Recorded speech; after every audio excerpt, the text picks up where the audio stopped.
అనగనగా ఒక మహారాజు ఉండేవాడు. అతనికి బంగారం అంటే చాలా ఇష్టం. ఎప్పుడూ కోశాగారంలో ఉంటూ బంగారాన్ని చూసుకుంటూ లెక్క పెట్టుకుంటూ ఉండేవాడు. ధనం ఉంటే ప్రపంచంలో ఏదైనా కొనవచ్చు అని అనుకునేవాడు. అతనికి 10 సంవత్సరాల వయసు గల ఒక కుమార్తె ఉండేది. ఆమె పేరు సువర్ణ. సువర్ణ అంటే మహారాజుకి వల్లమాలిన ప్రేమ. ఆమె ఎప్పుడూ తోటలో విహరిస్తూ పువ్వుల్ని, సీతాకోక చిలుకల అందాల్ని చూస్తూ ఉండిపోయేది. సువర్ణ తండ్రితో ప్రకృతి అందాల గురించి సంతోషంగా చెబుతుంటే, వీటిలో అందం ఏముంది, దగదగా మెరిసే బంగారంలో కదా అందముంది అని అనుకునేవాడు మహారాజు. ఇదిలా ఉండగా ఒకరోజు వీరి రాజమందిరానికి ఒక మునీశ్వరుడు వస్తాడు. ఆ మునిని మహారాజు సాదరంగా ఆహ్వానించి తన అంతఃపురంలో బస ఏర్పాటు చేస్తాడు. ఆ మునీశ్వరుడు ఉన్నన్ని రోజులు అతనికి సకల మర్యాదలు చేసి ఏ లోటు రాకుండా చూసుకుంటాడు మహారాజు. మహారాజు అతిథి మర్యాదలు మెచ్చిన మునీశ్వరుడు, మహారాజా, మీ అతిథి సత్కారానికి మెచ్చాను. మీకు ఏం వరం కావాలో కోరుకోండి అని అంటాడు. అప్పుడు మహారాజు, నాకు 100 కిలోల బంగారం కావాలని కోరుకుంటాను. లేదు 1000 కిలోల బంగారం కావాలని కోరుకుంటాను.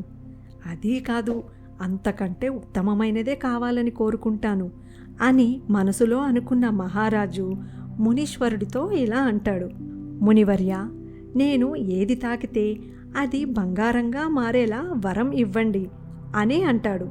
అప్పుడు ముని, మహారాజా, మీరు కోరుకున్న వరం ఇవ్వగలను, కానీ ఈ వరంతో మీరు సంతోషంగా ఉండలేరు అని అంటాడు. నా దగ్గర అంతులేని బంగారం ఉన్నప్పుడు నేను సంతోషంగా ఎందుకు ఉండలేను? బంగారంతో నేను ప్రపంచంలో దేన్నైనా కొనగలను. నా వద్ద అన్నీ ఉన్నప్పుడు సంతోషం ఎందుకు ఉండదు అని అనుకొని, నాకు అదే వరం కావాలి మునివర్య అని అడుగుతాడు మహారాజు. ముని తదాస్తు అని వెళ్ళిపోతాడు. మునీశ్వరుడు వరం ఇవ్వడంతో ఇప్పుడు నేను తాకినవన్నీ బంగారంగా మారిపోతాయని అమితమైన ఆనందంతో ఉంటాడు మహారాజు. వరం పరీక్షించడం కోసం ముందుగా తన మంచం తాకి చూస్తాడు. మంచం బంగారంగా మారిపోతుంది.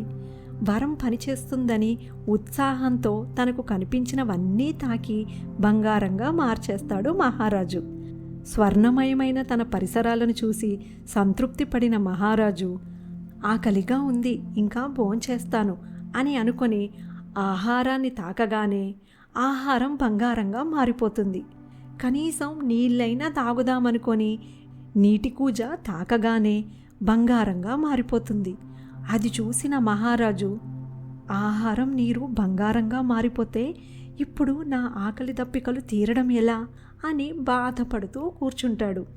ఇంతలో సువర్ణ ఒక అందమైన పువ్వు తీసుకువచ్చి, నాన్నగారు, ఈ పువ్వు చూడండి ఎంత అందంగా ఉందో అని పువ్వుని చూపిస్తూ మహారాజుని తాకుతుంది. అంతే, బంగారు బొమ్మలా మారిపోతుంది.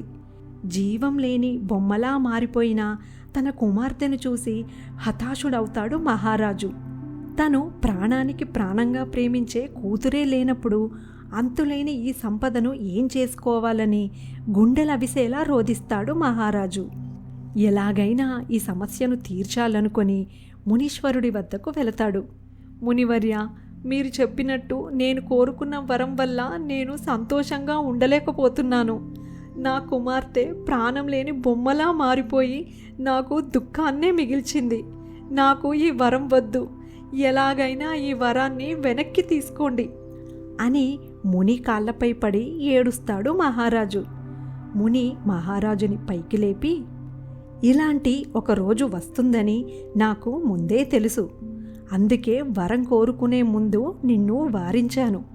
దిగులు పడకు, ఈ మంత్రజలం తీసుకెళ్ళి అన్నింటిపైన చల్లు, అన్నీ పూర్వస్థితిలోకి వస్తాయి అని అంటాడు ముని.